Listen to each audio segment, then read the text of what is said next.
ఈ సంవత్సరం కుంభరాశి వారికి ఎలా ఉందో అమ్మ మాటల్లో తెలుసుకుందాం. అమ్మ, కుంభరాశి వారికి ఎలా ఉంది?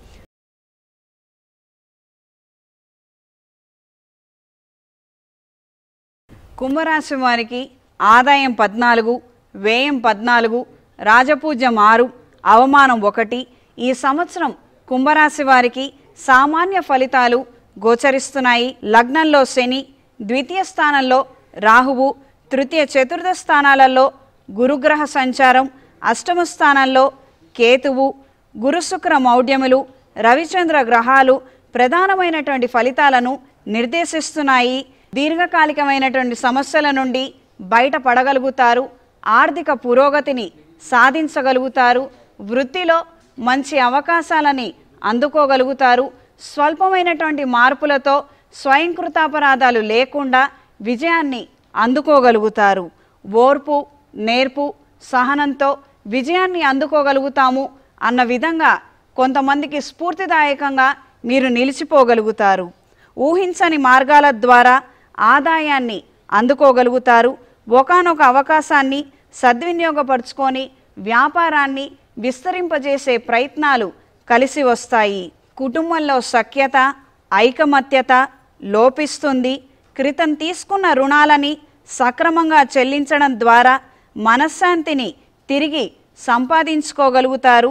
స్నేహితులకు అండగా నిలబడగలుగుతారు.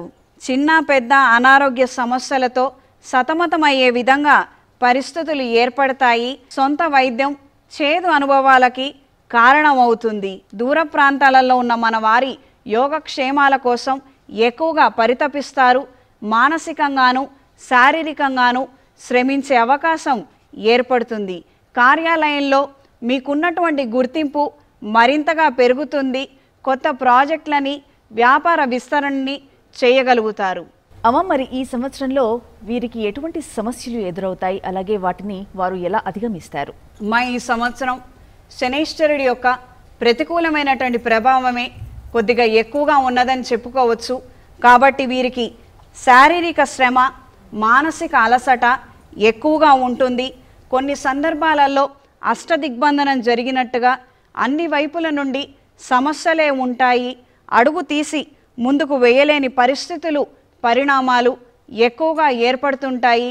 శివారాధన, విష్ణు ఆరాధన, శనైశ్వరుడికి తైలాభిషేకం జరిపించడం ద్వారా ఈ సమస్యల నుండి బయటపడగలుగుతారు. మహాపాశుపత హోమాన్ని జరిపించుకోగలిగితే అన్ని విధాలుగా బాగుంటుంది. చేతికి రాహుకేతువుల యొక్క కంకణాన్ని ధరించవలసి ఉంటుంది.